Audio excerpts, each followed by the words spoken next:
When you hear the words Zulm and Zalim, someone with a whip in hand and someone wounded and tortured come to your mind. Hence, you might never assume yourself as a Zalim or Mazlum. You see the same concept in most of the translations and interpretations of the Quran, but let's look at the dictionaries and lexicons.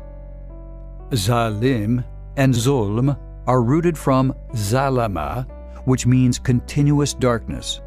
So Zalim means a continuous darkener.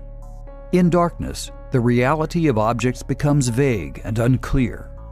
Darkness is not a reality, but it is a concept in our perception. When an object does not appear in one's perception, it is said to be in the darkness. In simple words, everything we cannot see or perceive is in darkness with respect to us. What we know as the world is a part of the creation that our genetic structure has enabled us to perceive. Therefore, an entity is in darkness with respect to us when we are not meant to perceive it, such as not seeing and not hearing the entire spectrum of electromagnetic and sound waves, respectively. Our structure has been damaged and has lost its natural ability to perceive, such as loss of sight or sense of taste. So, in the Quran's point of view, Zalim is a person who hurts himself or someone else by a behavior or thought, such that the damage decreases the person's ability to perceive himself or the creation. Even preventing someone from developing his talent may be an example of Zulm. Perhaps the reason that torturers are called Zalim is because of the damage they impose on others or themselves.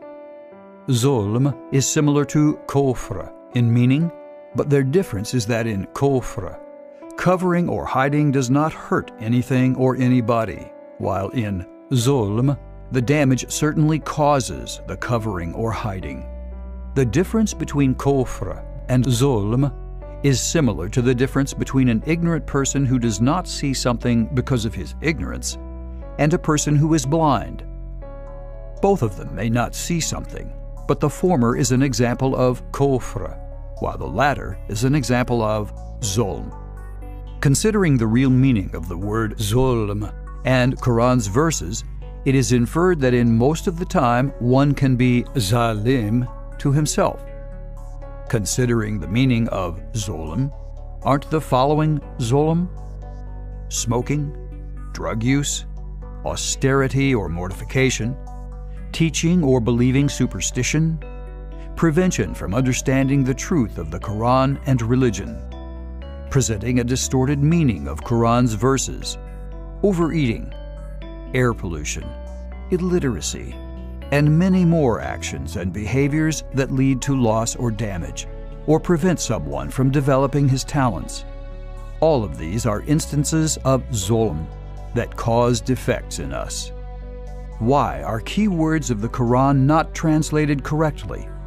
Aren't these false translations and interpretations instances of Zulm?